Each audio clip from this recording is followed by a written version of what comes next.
Hello दोस्तों, मैं doctor Chandrashekhar माँ विंध्यवासिनी। हम लोग एक नए विचार, नए मुद्दे और नए मोटिवेशन के साथ आप लोग सामने उपस्थित हुआ हूँ। आज का विषय में आप लोग से काफ़ी रोमांचक है और प्लीज़ निवेदन है पूरा वीडियो देखने का करते हैं, क्योंकि कहा जाता है जब तक पूरा देखेंगे तब तक समझ भी नहीं आएगा। ठीक है, हर आदमी को लगता है कि मेघनाथ को मारना आसान था और सिर्फ लक्ष्मण जी के द्वारा तीर चला दिया गया और उनका वध कर दिया गया। ऐसा नहीं है सर। देखिए, मैंने कहा ना, रामायण के हर किरदार अपने आप में एक कह सकते हैं कि अपने आप में एक गजब का है टैलेंट सभी लोग के पास था। ठीक है, तो जब मेघनाथ की मारने की बारी आई तो हुआ क्या कि लक्ष्मण जी के साथ ये स्थिति था कि लक्ष्मण जी सोचे कि इसको हम आराम से मार ले जाएंगे, कोई दिक्कत नहीं होगा। लेकिन कहा जाता है ना कि भाई बाप बाप होता है, पिता पिता ही होता है। तो इधर युद्ध चल रहा था, उधर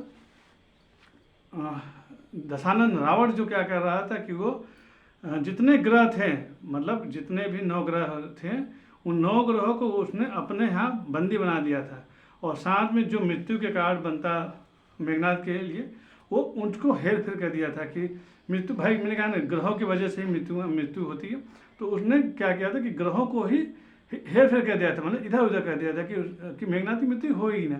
ठीक है, और इधर लक्ष्मण जी अपना तीर पत्ती चलाते रहते हैं, लेकिन क्यों मरे भाई, जब उधर ही वो उसके पिता ही सेट किए हुए हैं, दशानन रावण ही सेट किया हुआ, तो उसको मरना मुश्किल था। ठीक है, तो हनुमान जी को किसी तरह पता चलता है और कह सकते हैं विभीषण जी, जाहिर सी बात है, वो बताते हैं कि ऐसी ऐसी कहानी है, आप जाकर वहाँ देखो। तो वहाँ जाते हैं तो वहाँ देखते हैं कि रावण जो है जिस सीढ़ी से चढ़ता रहता है, उन सीढ़ियों पर ही जितने नौकरा रहते हैं उनको कैद किया होता है। और साथ में महामृत्युंजय का वो जाप करता रहता है, दशानन रावण जो है वो जाप करता रहता है और हमेशा वो जाप करता रहता है।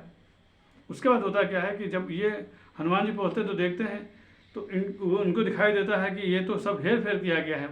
और वो दशानन के सामने जाते तो जाहिर सी बात है कि दशानन भी भाई अपना कुछ न कुछ करता ही करता। तो जितने भी ग्रह थे वो ग्रह कहते हैं कि जब तक दशानन का जो जाप कर रहा है उसको न रोका गया तब तक ये इसकी मृत्यु का होना असंभव है। तो उसके बाद कहते हैं ठीक है, कोई बात नहीं। उसके बाद ये हनुमान जी सभी 9 ग्रहों को वहाँ से मुक्त करते हैं और धीरे धीरे 9 ग्रहों को मुक्त करते हैं। और जितने ग्रह रहते हैं वो शनिदेव जो है अपने पैरों से वो चाल को बदलने की कोशिश करते हैं।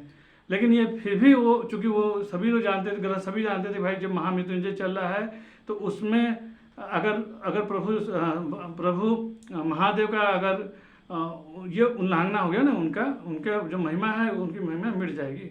इसलिए वो न चाहते हुए भी नहीं कर पाते हैं।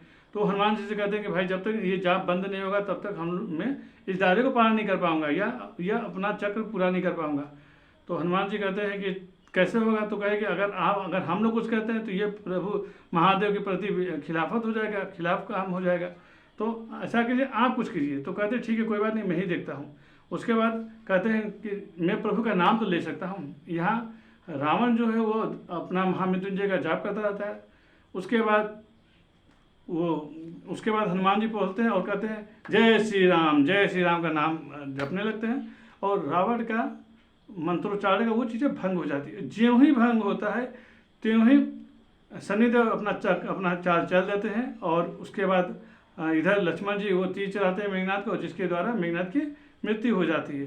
कहने मतलब कि सब चीज़ सिस्टमेटिक ढंग से होना था और सबको पता था कि ये चीज़ें होनी ही होनी है। लेकिन कहा जाता है ना कि अगर कोई धरती पर जन्म जाए तो उसका मृत्यु का कारण पहले से सुनिश्चित कर लिया जाता है, प्रभु कर देते हैं, यही था। तो अपने आप को कभी घमंड न करे कि नहीं आज मैं फिट व्यवस्था में तो मैं हमेशा रहूँगा और मेरा अंत नहीं, ये संभव ही नहीं है। इसलिए हमेशा कोशिश की आपके द्वारा कभी कोई गलती ना हो और आपके द्वारा अपने से कोशिश कीजिए कि आप हमेशा लोगों के बीच में रहे और खुशियाँ बांटने की कोशिश कीजिए। कभी किसी को ये न अनुभव हो कि नहीं ये बड़े साहब है या मैं कैसे किसका गला काट दूं और मुझको फ़ायदा हो, ये कभी नहीं सोचना चाहिए। हमेशा खुशियाँ बांटती और इन सब चीज़ों मैं डॉक्टर चंद्रशेखर माँ विंध्यवासिनी में एक नए विचार, नए मुद्दे के साथ फिर उपस्थित हुआ। जय माता दी, जय माँ विंध्यवासिनी।